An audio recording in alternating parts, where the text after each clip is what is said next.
This topic, as far as the U.S. government is concerned, is one of the most highly classified matters that the government deals with. I've interviewed dozens of people, read thousands of pages of books, watched a number of documentaries, and still get new information every week. What you'll be hearing in this presentation is a very compact version of what's taken me literally 27, 28 years to learn. 2016, things will start to get bad. Abrupt climate change, the rising ocean. Now what NASA is calling the 10th planet is not the 10th planet we're concerned about. It's the 10th planet that's referred to in the Bible, also called wormwood.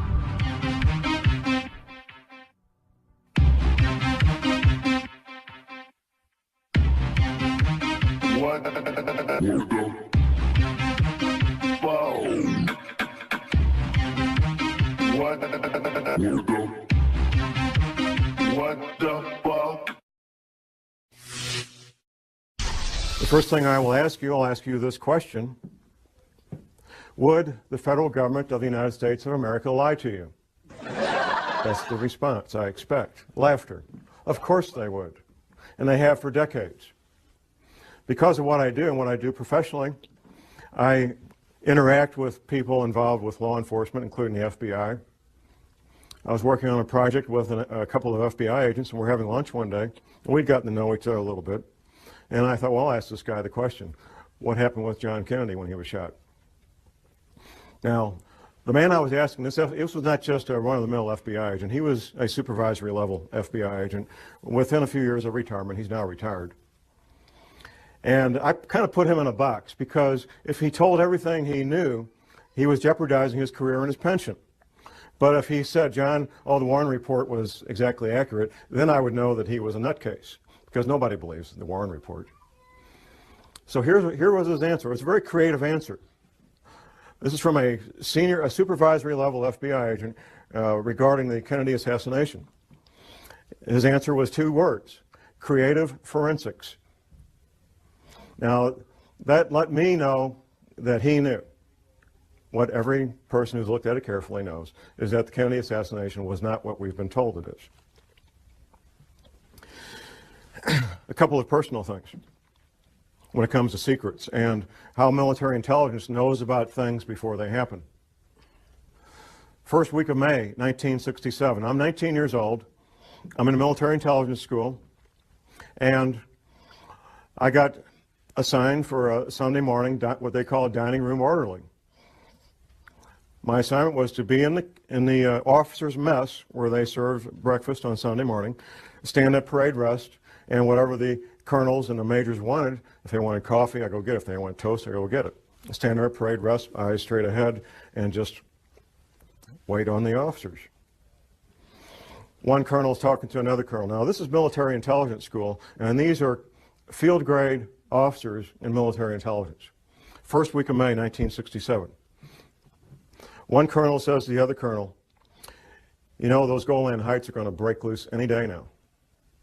First week of May, 1967. What happened 4 weeks later? The Six-Day War. Yeah, they knew. They knew.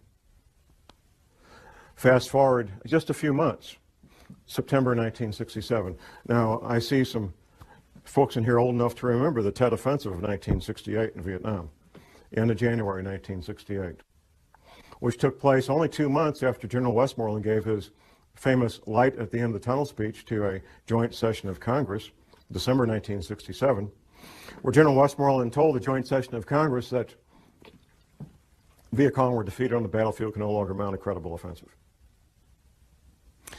I get to Vietnam in 1967 in September. By the end of September, I knew about the Tet Offensive at the end of January 1968. 4 months before it happened, 5 months before it happened. I knew about it, and I was getting ready for it. Everybody else found out the last week of January 1968. You better betcha, the people in military intelligence, they know about things before they happen. I know about things before they happen, even now, because I've maintained my contacts inside military intelligence. What you're going to learn today is known by the major world governments. I doubt the president of Zimbabwe knows what we're going to talk about, but the heads of England, Canada, United States, Russia, China, they all know, and they're making preparations. The Vatican knows, and I have some local connections there that I know about the Vatican and what they're doing. The Fortune 100 companies, they're getting ready and being prepared. My first-hand awareness began in year 2000. Two different men, friends of mine, they were both researchers. They approached me and they said, John, there's this thing that's going to happen. We're not sure about the date, but it's going to happen. When it does, there's going to be abrupt climate change. There's going to be 200-mile-an-hour winds. The growing threat of climate change could define the contours of this century more dramatically than any other. But I knew these men well enough that I trusted what they told me, and I went to a confidential source and I said, check this out. I need to find out if this is true. And my confidential source, a friend of mine, he says, oh, John, that's silly. That can't be real. But he trusted me and knew me well enough to check it out. He gets back with me a few weeks later, and he says, John, it's exactly what you said it is. It's coming, it's going to hit us, it's going to hit us hard. And there's going to be 200-mile-an-hour winds. And there's going to be massive tidal waves and earthquakes and all the rest of all the things that you said. That was in the summer of 2000. And what should give us hope that this is a turning point? That this is the moment we finally determined we would save our planet. My research has continued. I've continued to develop my sources and put the whole thing together so I can make this presentation. I've got copies in the lobby that I'll make available for anybody that wants it. It's the Department of Defense study done by a private think tank about abrupt climate change. Now, the Department of Defense spent many thousands of dollars to have this private think tank put this paper together. And I've got a quote from this, and what I've got out here that you can get is the open source unclassified version. The classified version I haven't been able to get my hands on. But here's the first paragraph of that paper by Peter Schwartz and Doug Randall. Recent research, however, suggests that there is a possibility that this gradual global warming could lead to a relatively abrupt slowing of the ocean's thermohaline conveyor, that's the Gulf Stream, ladies and gentlemen, which could lead to harsher winter conditions, sharply reduced soil moisture, and more intense winds in certain regions that currently provide a significant fraction of the world's food production. With inadequate preparation, the result could be a significant drop in the human carrying capacity of the Earth's environment. That means people are going to die. That's what that means. Has anybody seen the film The Day After Tomorrow? Anybody? Okay, a few. There's some science in there and some science fiction. If you haven't seen it, I would urge you to get a copy from the library, borrow a copy, whatever it takes. The opening scene is something, it's a dramatic interpretation of what really did happen, which was Larsen Ice Shelf B breaking away from the Antarctic continent. That really did happen. Very dramatic event. Now, some of the science in there is what will be happening in the future with abrupt climate change. The science fiction in that film is what's going to cause it. And the science fiction is human activity creating CO2 greenhouse gases. That's the science fiction. There's three characters in that movie. They're oceanographers, and they're on a little island off the coast of Scotland. And quite frankly, they could be anywhere because you can do this from your home if you've got internet access. There's buoys out there in the Atlantic that give 24-hour, 7-day-a-week readings of the ocean temperature. And anybody can do this any place. You don't need to be on a little island off the coast of Scotland. So they're sitting there watching the ocean temperatures off the coast of Scotland. And then there's a dramatic drop in temperature on one buoy, then another buoy, and so forth. And what they're watching is the North Atlantic thermohaline conveyor, which is also called the Gulf Stream. From my private sources, I know that in real life, not in Hollywood films, but in real life, PhD oceanographers, 24 hours a day, 7 days a week, are actually doing that on both sides of the Atlantic, and they're very, very concerned.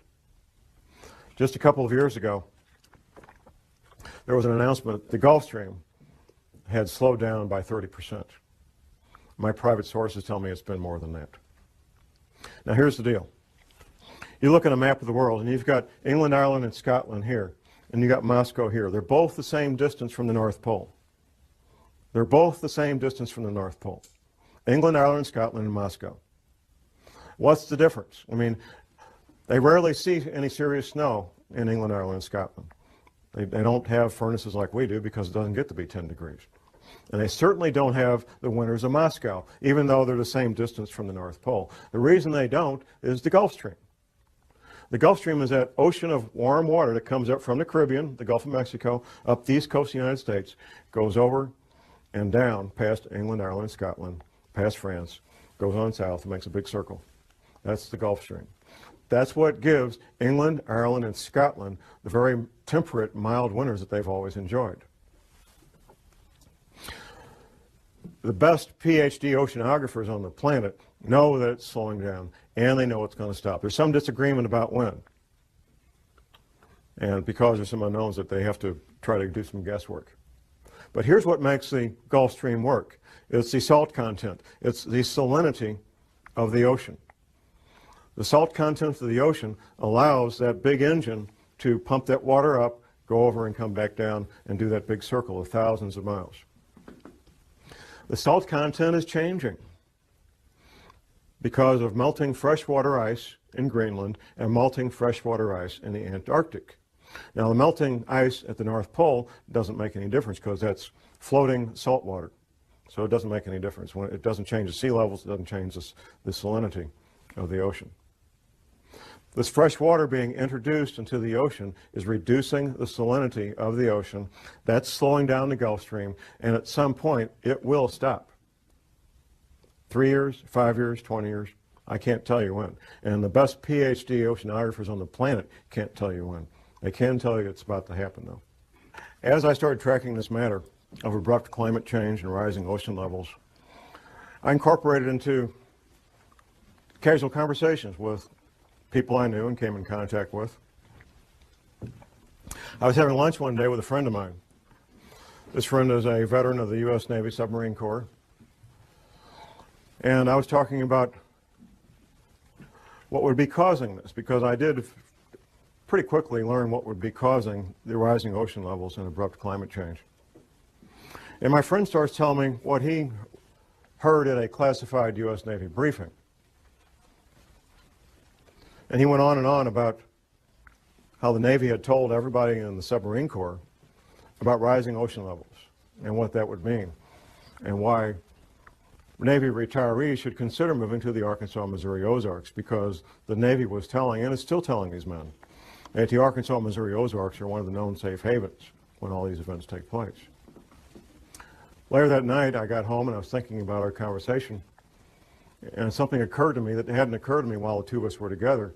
And it occurred to me that we were talking about the same thing. I was talking about the cause, and he was talking about the effect.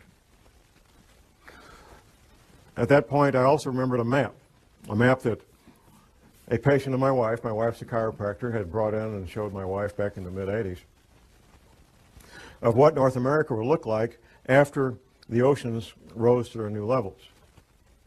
Now, at the time, I thought, this lady needs a tinfoil hat real bad. That's the only thing I could think of. It was a beautiful full-color map done by a psychic. But I always remembered the map. I have a very good memory about things that I choose to remember. And I thought about this map, and I called my friend on the phone, and I said, I got this map. I want to send it a copy of it. I got a little copy I found on the internet, 4 by 4 inches. So I sent it to him by email. And my friend looks at it, and he says, well, from the Rocky Mountains east, it's very accurate compared to what the Navy showed us, with one exception. Wisconsin's gone on the Navy's map. Wisconsin is still there on Scallion's map, Gordon Michael Scallion, well-known psychic. And from the Rocky Mountains west, it's not even close to what the Navy says, not even a little bit close. So I went ahead and ordered a copy of Scallion's map, a full-size version of it, and I get together with my friend, and he goes over the entire coast of the United States, East Coast, Gulf Coast around Florida, down to Texas, West Coast on up to Washington. And he shows me in great detail where the Navy said the new shoreline was going to be. He also told me that the East Coast would take damage up to the Blue Ridge Parkway. Now, the Blue Ridge Parkway runs north-south on the east side of the Appalachian Mountains, about 100 miles from the coast. Now, you have to keep in mind, this is not John Moore. This is U.S. Navy in classified briefings telling these men what would be happening in the future. Since talking to my friend, I've also interviewed 3 more Navy veterans. One was an officer in the submarine corps. Another was an intelligence officer from another service assigned to the submarine corps for a 3-year tour of duty. And the third guy was a Navy veteran. Fourth guy, actually. A friend of mine, he's a college professor, and I was at his college class on international relations giving a presentation on terrorism. The other presenter was this former intelligence officer. So we finish our presentation to college students on terrorism, and we go to a pizza place in Rolla. And there's 4 of us. Myself, I'm sitting here. The retired intelligence officer, his wife sitting next to me. And the intelligence officer himself sitting across from me, and my friend and college professor is right over here. Once I found out that he did a 3-year tour of duty with the submarine corps, I knew I had to ask the question. I might never see this man again in my life. I got to ask the question. Now, we haven't talked about rising ocean levels. And this you have to keep in mind, this is a basic tool of investigative work, is interviewing witnesses at different times and different places, interviewing witnesses that don't know each other. You want to get to the heart of a matter, that's the way it's done. You find witnesses who don't know each other that have the same information, and you interview them at different times and different places. So I asked him, tell me what you know about rising ocean levels. His wife, sitting next to me, before he can even speak up, his wife sitting next to me says the following. We were on our last duty assignment, and we were at the Pentagon. Now, we've been all over the planet, typical military family, and we had to pick a place to retire. We chose the Arkansas, Missouri Ozarks because of rising ocean levels. I had my answer. I had my answer. We talked about that a little bit more. A few weeks later, I made a lunch appointment with him, and I brought the map with me that I'd revised after going over with the first submarine veteran. I brought it with me. We met at Steak and Shake, had lunch, and I had him revise the map even further, getting a few more details in there. The third submarine veteran, retired submarine officer, he's one of my pistol students.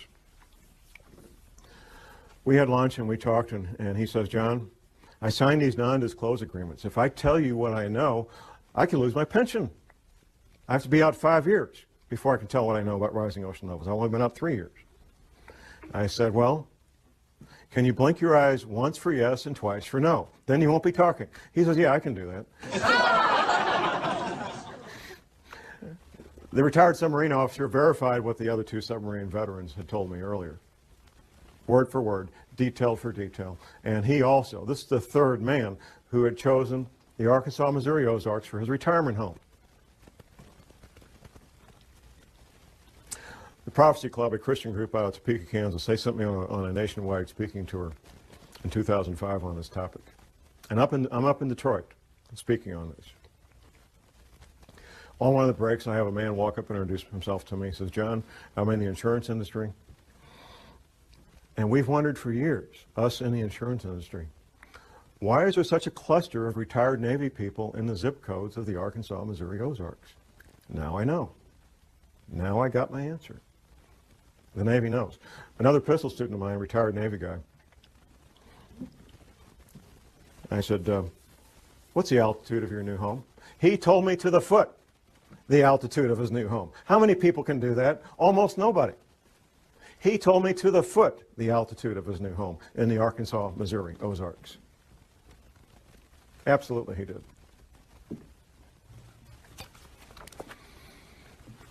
How many planets are there in our solar system? 9? Okay. NASA. Never a straight answer. NASA. July 29th, 2005, announced the finding of the 10th planet, named Xena. Do a Google search. They did. Don't take my word for it. NASA announced the finding of the 10th planet, named Xena, 29th of July, 2005. Parade magazine and the Sunday newspaper. It was the front cover of the January 15th, 2006 edition.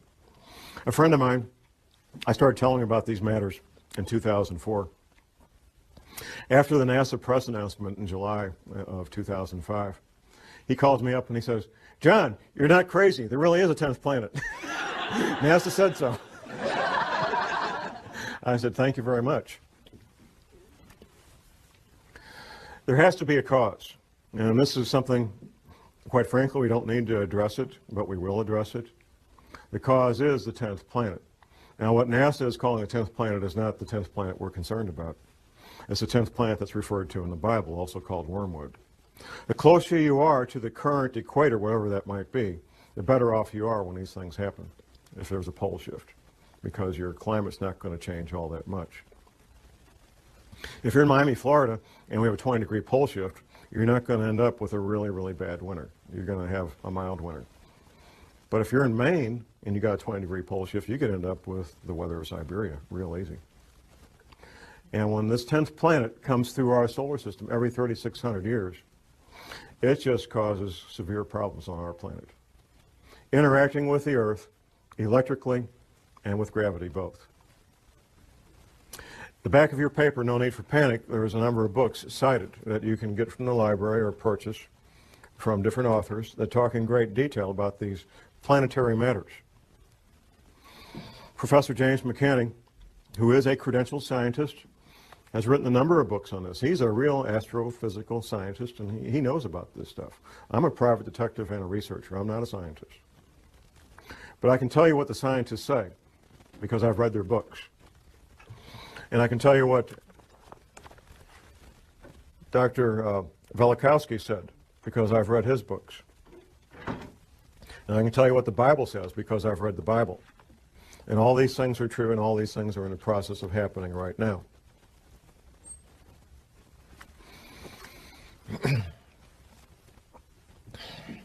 It took me a while to figure this out for the following reason. All these Navy veterans, they were all told about abrupt climate change and rapidly, violently rising ocean levels. And I was trying to figure out, and I finally figured out in the past 12 months, where is all this water going to come from? Because the men that I was interviewing, they were in the audience, like you guys. They weren't the scientists. The Navy just told these men in these classified briefings what would be happening. They didn't tell them how or why. They didn't need to know. They told them what would be happening. They told them that these oceans would become violent and have massive, violent tidal waves that would wipe out all areas near the coast. Up until last year, I was thinking, oh, melting ice at Antarctica, melting ice at Greenland. But how could it melt that fast? Well, it can't melt that fast, even with what we're going through. It turns out the answer was right in front of me all the time. There's a quote from Velikovsky that I'll be reading here in a moment when we get to it. It turns out that the knowledge is something all oceanographers know, and a lot of people in geology departments in every university knows. There is a bulge of water at the equator. Now we're talking about sea level here. Sea level is measured at Cornwall, England. It's a couple hundred years ago. England was kind of running things when it came to oceans, and they got to pick where to measure sea level, and they measured it at they got a big rock. There's a line there. That's sea level. It turns out that sea level varies as much as 494 feet up and down from that rock in Cornwall, England. Now that's like a 50-story building. I mean, it's a lot of water. And there's a bulge of literally millions of cubic miles, 1 mile by 1 mile by 1 mile, cubic miles, millions of cubic miles of water bulge at the equator of this planet. It wasn't common knowledge for John Moore, I found out. It's not common knowledge for most people. It's held in place by two things, the rotation of the Earth and gravity. Anything that changes our true north, our pole, by more than just a couple of degrees will cause that water to be disrupted. And there's a technical term for it, slosh. And there's records locked up in bones and stone of this having happened in the past. Velikovsky talked about it extensively in his books. Talk a little bit about this water damage. You have a map in your handout. Now, from Washington, D.C. to Boston is basically one big city. Since World War II, that's what it's become. One big city. All that's going to be gone. Going down the coast to Atlanta and down to Florida. Florida, the highest point in Florida is on the Panhandle, 55 feet above sea level. Florida's finished, except for a small part of the isthmus, maybe. And that's a big maybe. Gulf Coast, Alabama, Louisiana, Mississippi are pretty much going to be gone. In fact, the new mouth of the Mississippi will be at the current Arkansas-Louisiana state line, a couple hundred miles up from where it is right now. Going down around the coast of Texas, Texas will take damage about 100 miles inland. California will take damage 25 to 100 miles inland, depending on a couple of things, the level of the altitude above sea level and seismic activity. On up the west coast to Oregon and Seattle, all coastal areas being damaged 50 to 100 miles inland. And once again, seismic activity is going to play a big role in what happens. Locally in the Midwest, we have something called the New Madrid seismic zone. Once the Mississippi River becomes 50 to 100 miles wide, the U.S. Navy, not John Moore, the U.S. Navy says it will trigger at least 3 9-point plus earthquakes on the New Madrid seismic zone. Southern Illinois will basically be one large swamp. In fact, southern Illinois is already pretty swampy. If you fly over the Mississippi River right now, you can see where the river used to be. You can see where its banks were at one time. A much, much larger river than it is now. I mentioned Wisconsin will be gone. The Great Lakes will become one vast inland sea joining up with Hudson Bay up in Canada. That's what the Navy says. And it's kind of ironic and kind of caught my attention when all of these Navy veterans, these submarine veterans, they all look at this map and they say, John, Wisconsin's gone. It's finished. There's not going to be any more Wisconsin. Florida's gone. Louisiana, Alabama, Mississippi, finished, gone. EPA, our friends. Now, a lot of people make fun of the EPA and hate the EPA, but like most government agencies, most of the people that work there are good men and women with good intentions, including a lot of scientists. The EPA had a library, past tense, until 2007. The library containing the largest collection of cross-referenced, important term, cross-referenced articles and manuscripts on man-made compounds and biological agents in the English language. In 2007, it was closed. The EPA library was closed, and it was a number of different locations around the country, closed to even EPA scientists could not access it. Anybody see Al Gore's film, An Inconvenient Truth? Okay, once again, I encourage people to watch this movie. There's some science in there, there's some science fiction. The science is about what will happen in the future, abrupt climate change and rising ocean levels. The science fiction is what's causing it. It's not man-made greenhouse gases, like he says. That's a distraction. And that tactic was decided on many, many years ago, sometime in the late 70s, early 80s, that they would use that as the pretext to keep people thinking things are going to be okay. The science leaves out something, and the science fiction adds something. Al Gore gives a timeline for when these events are going to happen. Abrupt climate change and rising ocean levels. The timeline that Al Gore gives in his movie is the same timeline that the federal government gives out through the NASA Goddard Space Flight Institute. Say that fast 10 times. The NASA Goddard Space Flight Institute, which the Queen, Her Majesty, visited last spring when she was in this country, by the way, because she's got taking a sudden interest in science. Jim Hansen is the director of the NASA Goddard Space Flight Institute, and the timeline he puts out and the timeline Al Gore puts out is the exact same timeline, and here it is. It's kind of clever what they did in the movie, the way they said it. But in 2016, things will start to get bad, abrupt climate change and rising ocean levels. Exact same timeline put out by the federal government through NASA. NASA's part of the military, by the way. If you notice these space flight shuttles go up, captain this, lieutenant that, colonel, I mean, it's the military. It's always been the military. That's the official timeline put out by the federal government. Now, the real timeline.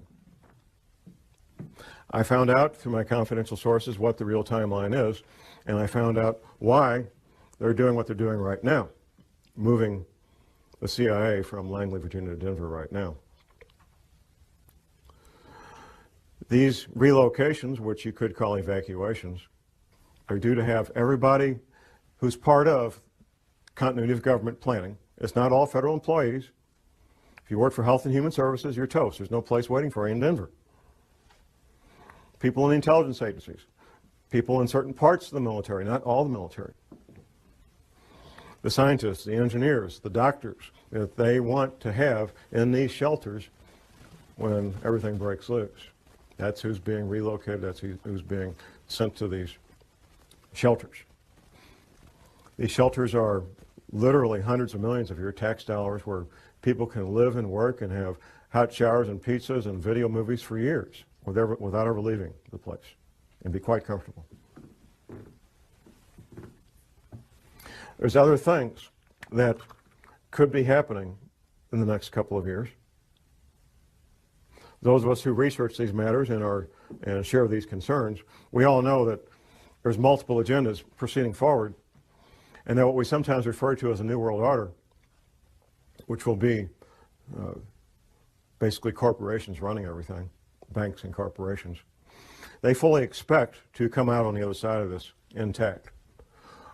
A fellow radio talk show host from my station, he lives down in northwest Arkansas, not far from Walmart headquarters. He says, John, I get plain brown envelopes with no return address sent to me from people that work inside there at middle and upper management levels, giving blueprints of the shelters that Walmart's built for their people. They expect to come out on this. Another friend of mine was working with a Catholic group here in St. Louis, and his job was to help set up military-grade radio communications between the Vatican group in St. Louis and the Catholic group in St. Louis, and the Vatican. Military-grade, two-way communications. We're not talking 10-4 good buddy CB stuff. The real military-grade radio communications.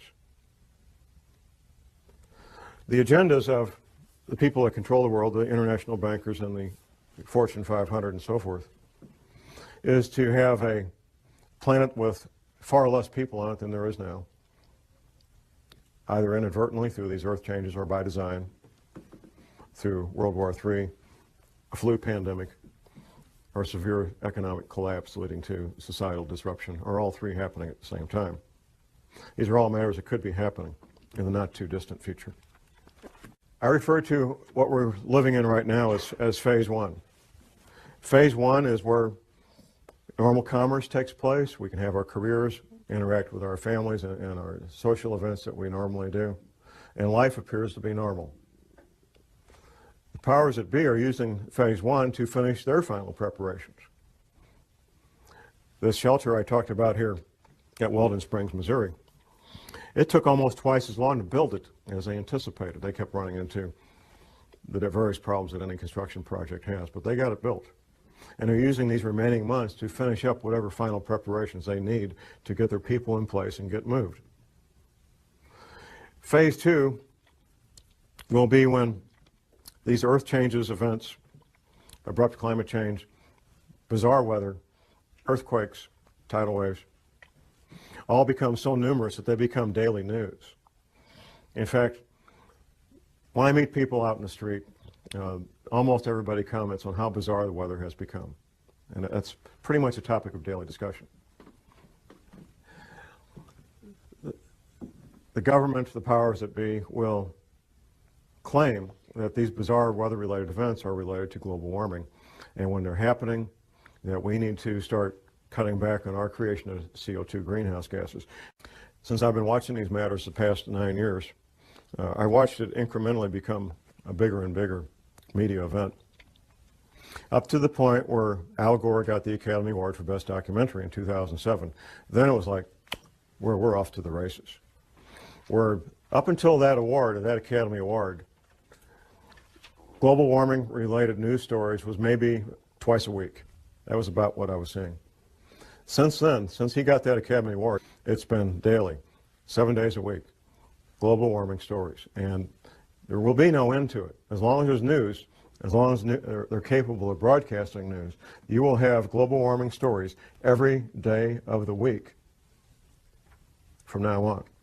As these events become more severe, you're going to hear more and more men with lab coats from NASA talking about global warming being caused by human activity, and that it will be better and everything's going to be okay, so you can go back to your baseball games and go back to work Monday morning. Things are going to be fine. That's phase 2. Phase 3 will be a relatively short period of time. It may be a matter of a few days, maybe a week. It won't be long. At some point, people will realize that things are very strange and very dangerous, and they'll start doing things they normally wouldn't do. Say, for example, you're a professional, self-employed, or you have several people working for you. Half the people in this country work for small businesses. Many of the owners of those businesses are financially well off that they could lock the door and never go back. They love what they do, and that's why they go to work every day. I've heard a number of people tell me, they say, John, the government doesn't want to create panic. That's why they're concealing this. No, the government's not concerned about panic. What the government's concerned about is business owners making very rational, very logical decisions that I'm locking the door and I'm out of here. No panic whatsoever. That's what they're fearful of, because that would shut down the economy if enough of them did it. They want to keep these people in the dark as long as possible. Most men, and it's mostly men because of the nature of the work they do, some women, who know about what we're talking about today, just simply go about their lives and keep quiet about it. They're not public speakers. They take care of their family, they take care of themselves, and the rest of you are on your own. What I bring to the table is public knowledge of what's a very well-kept secret. Phase 4 will be the end of the world as we know it. Once these oceans come up, the infrastructure that supports normal human activity will be wiped out. Take, for example, shipping, ocean-going ships. The bulky, heavy products of the world, whether it's grain or petroleum products or coal or lumber, is all moved by ship. Ships that go in and out of seaports. When the seaports are underwater, all that stops. It's finished. It's over. That's just one small example of what we're looking at in the future. The housing where 100 million people live will be damaged and or destroyed. The potable water that these people rely on will no longer be potable. The food that they rely on to eat will no longer be available. It will not be a pretty picture. Martial law will be instituted probably before that, which brings to mind these other scenarios I mentioned. Economic collapse leading to social disruption, for example. If things get bad, and there's what appears to be a need for martial law related to rioting in the streets over economic collapse, people don't have jobs, can't buy food, people will probably go along with martial law under those conditions because it would appear to be the right thing to do. It would look like a way to get things back to normal, so people will go along with martial law under those conditions. If, however, martial law is instituted because these oceans are coming, nobody's going to pay attention to that. They're going to get out of Dodge. They're going to get out of Dodge. They're going to be gone. And martial law or no martial law, they're going to be gone. If martial law is instituted and there's a lockdown before that, then we'll have a better chance of maintaining martial law. I've lived under martial law for a year in Vietnam. What are you looking at? You're looking at curfews. The curfew could be from 10 o'clock at night to 6 a.m. The curfew could be 24 hours a day. Restrictions of sales of firearms, ammunition, and alcohol.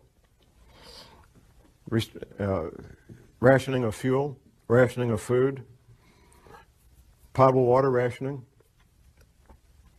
possibly rationing of electricity. We've seen that in Iraq a lot, depending on what's going on.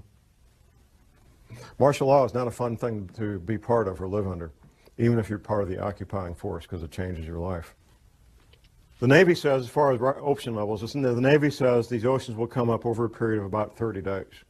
Once these events get in motion, these water levels, these oceans, these tsunamis, tidal waves will take place over a period of about 1 month. Altitude. The Navy says that everything 100 feet sea level and below will be completely destroyed.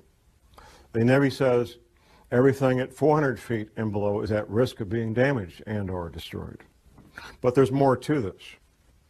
There's how close you are to densely populated areas. Now, the Appalachian Mountains, for example, in North Carolina and so forth, would be highly desirable places to be if it wasn't for being so close to literally tens of million people who are going to be hungry and without potable water and without electricity. That's what makes those areas undesirable, even though they will be safe in terms of geology and rising ocean levels. There was a question about money and keeping money and so forth. The American dollar is in severe crisis and is at risk of no longer being the reserve currency of choice for the countries and the major banks of the world. Dollars, if you call dollars money, you would be well advised to maybe be looking at something else for money to store up value for future use, possibly gold coins, possibly silver coins, to store up a lot of value in a compact area, compact space.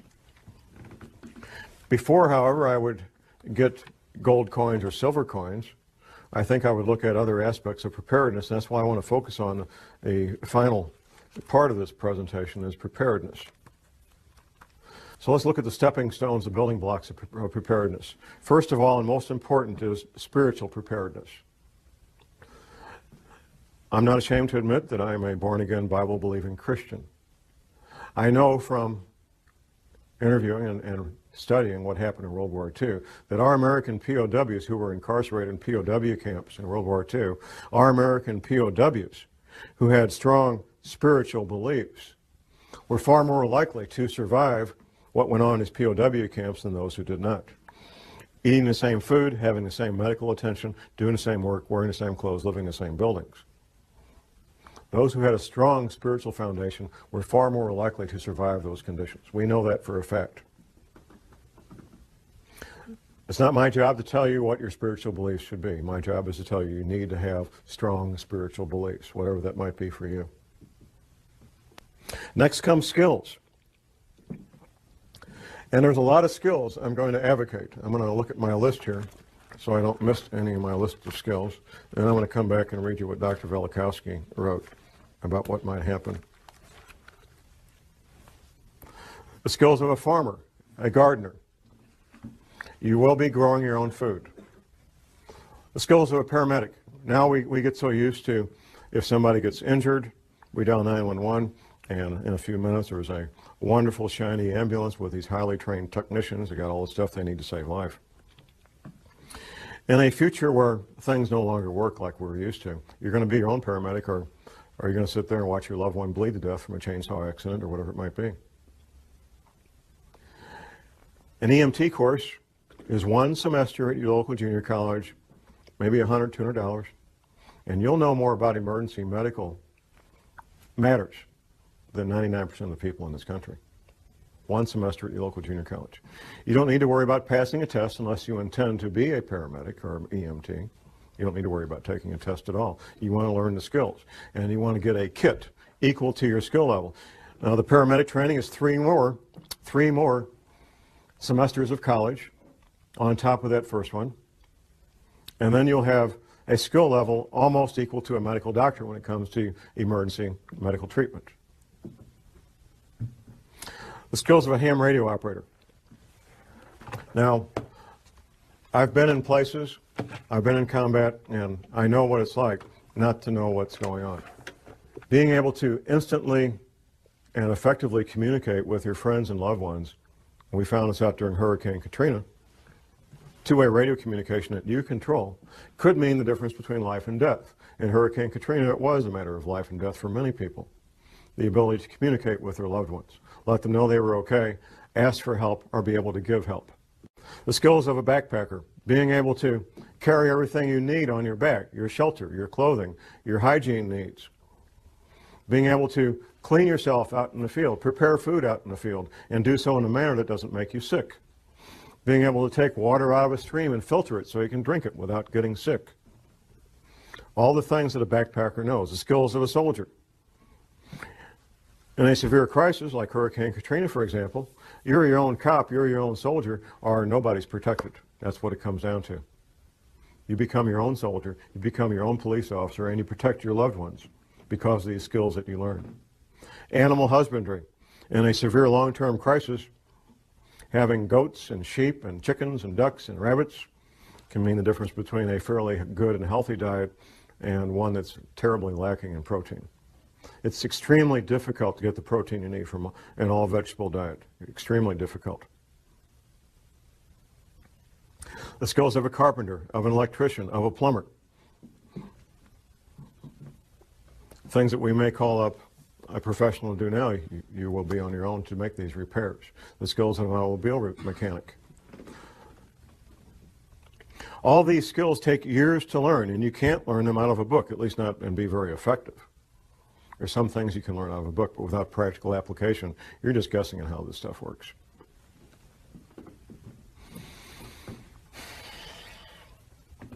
Where do you live? I've had a number of questions during our breaks about where safe areas are. The Arkansas, Missouri, and Ozarks are one of the known safe havens. That's basically the bottom third of Missouri, not counting the Boot Heel, and the top third of Arkansas, not counting northeast Arkansas. That flat area where they grow rice. That's not considered part of the Ozarks. It has altitude. It's well above sea level, averaging 800 to 1,000 feet above sea level, some places a little lower, some places a little higher. A moderate winter, at least for the time being. I hope that continues. Good growing season as a consequence of that. Plenty of water, no shortage of water at all. And distance between where you will be and major metropolitan areas. The two largest metropolitan areas being being St. Louis and Kansas City. A friend of mine, one of the submarine veterans, lives in Mountain Home, Arkansas, very near the Missouri border. He says, John, we have all these people from Chicago moving down here. All these Chicago cops. Maybe they know something, huh? If you're choosing a place to live and thrive during a severe long-term crisis in the Ozarks, you may think, well, myself and my spouse, we can do this. Then I remind people who are considering that of the number 168. 168 hours in a week, and in a severe long-term crisis, somebody's going to have to be awake 168 hours a week. Because no people can do that, I suggest that at least 6 adults come together and decide to shelter as a group. I also suggest that people have at least a 2-year supply of food.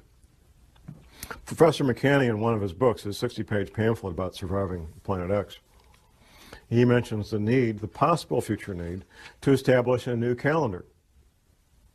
It goes something like this. If there would be a pole shift, it would change the seasons, it would change the calendar. In fact, within recorded history, the calendar has changed from 360 days to 365 days. This has happened in the past. If it changes more than 3 or 4 weeks, though, here's what could happen. You could plant your seeds at the wrong time. If you plant your seeds at the wrong time and you can't go to the grocery store to get food, this could be a life-threatening situation.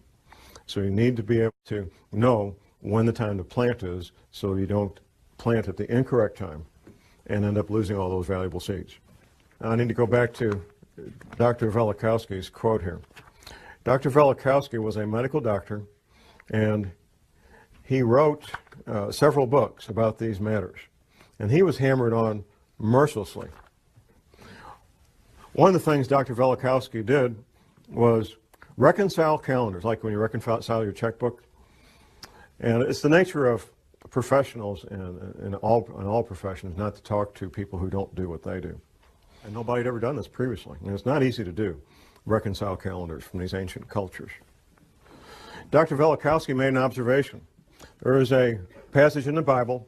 The Israelis are having this battle, and they need a few extra hours to win this battle. And guess what? They got a few extra. Their day was a few hours longer. You know the quote, Jim. The incident, right. Now, typically when we study the Bible, if there's something we can't understand, we just say, well, God's just trying to make a point. This really didn't happen. That's what we do. Up until fairly recently, that's what we had to do with the incident with the Israelis fighting this battle. Well, God was trying to make a point that he had the power to do this. It really didn't happen. Well, it turns out We now know scientifically how that could happen, and the only way it could happen. For the Israelis to get 3 or 4 hours more daylight, the only way that can happen is for the planet to roll over in space, giving those extra 4 hours. Here's what Velikovsky said. Well, if the sun didn't set over the Sinai desert when it was supposed to, on that date, and he had the date because the Israelis had calendars and they wrote it down, that's a pretty important deal. I mean, you know, if you're Moses and something important happens, you tell the scribes, hey, write this down. This is important. So they had written records and they had a calendar. Velikovsky said if that happened over the Sinai desert, then the sun must not have come up in China the next morning when it was supposed to come up. And the Chinese had scribes, the Chinese had calendars, and guess what? The sun didn't come up the next morning when it was supposed to. Verifying scientifically the Bible and verifying scientifically what really happened. The Israelis did get that extra 4 hours of daylight, and the Chinese didn't have the sun. Of course, the sun couldn't come up because the planet had rolled over in space. And that's why the Israelis, and God can make that happen. And he did make it happen. Now, Dr. Velikovsky wrote a number of books. Now, what I'm going to quote here word for word is a quotation from one of those books. It's titled Earth in Upheaval by Emanuel Velikovsky. Now, what he's doing here is giving this is one page of one book. One page of one book. He's giving a very compact, highly condensed observation of what happens in a pole shift. Observations based on what he found going around the planet and finding the evidence. It's titled A Working Hypothesis. Let us assume as a working hypothesis that under the impact of a force or the influence of an agent, and the Earth does not travel in an empty universe, the axis of the Earth shifted or tilted. At that moment, an earthquake would make the globe shudder. Air and water would continue to move through inertia. Hurricanes would sweep the Earth, and seas would rush over continents, carrying gravel and sand and marine animals, casting them on the land. Heat would be developed. Rocks would melt, volcanoes would erupt, lava would flow from fissures in the ruptured ground and covered vast areas. Mountains would spring up from the plains and would travel and climb on the shoulders of other mountains, causing faults and rifts. Lakes would be tilted and emptied. Rivers would change their beds. Large land areas with all their inhabitants would slip under the sea. Forests would burn. Hurricanes and wild seas would wrest them from the ground on which they grew and pile them, branch and root, in huge heaps. The seas would turn into deserts, their waters rolling away. And if a change in the velocity of the Earth's rotation, slowing it down, should accompany the shifting of the axis, the water confined to the equatorial oceans by centrifugal force would retreat to the poles, and high tides and hurricanes would rush from pole to pole, carrying reindeer and seals to the tropics and desert lions into the Arctic. Moving from the equator up and down the mountain ridges of the Himalayas and down the African jungles, and crumbled rocks torn from splintering mountains would be scattered over large distances. And herds of animals would be washed from the plains of Siberia. The shifting of the axis would also change the climate of every place, leaving corals in Newfoundland and elephants in Alaska, fig trees in northern Greenland, and luxuriant forests in Antarctica. In the event of a rapid shift of the axis, many species and genera of animals on land and in the sea would be destroyed, and civilizations, if any, would be reduced to ruins. It paints a pretty bleak picture, and hopefully that won't be what we're in for. I can't stand here and prognosticate exactly what we're in for. I can tell you for a fact that the federal government has been spending hundreds of millions of your tax dollars getting ready for this since at least 1979. At least. That the Fortune 100 companies, or at least many of them, I don't know which ones, but many of them know about this. The major governments know about this and are making preparations. China and Russia both know about this and they're taking what precautions they think are important and need to be done. There's a lot of people and a lot of entities that know about this. I don't know what else I can tell you. I've answered every question that I'm aware of. My passion is to help people be safe. I've seen the consequences of not being prepared. I've seen violent death firsthand.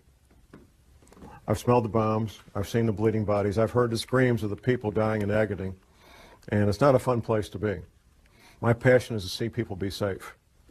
And I'll do anything I can to help people be safe and be prepared. That's my passion. That's why I'm up here doing this. And with that, I will ask that God bless you all and that God bless this country. And thank you very much.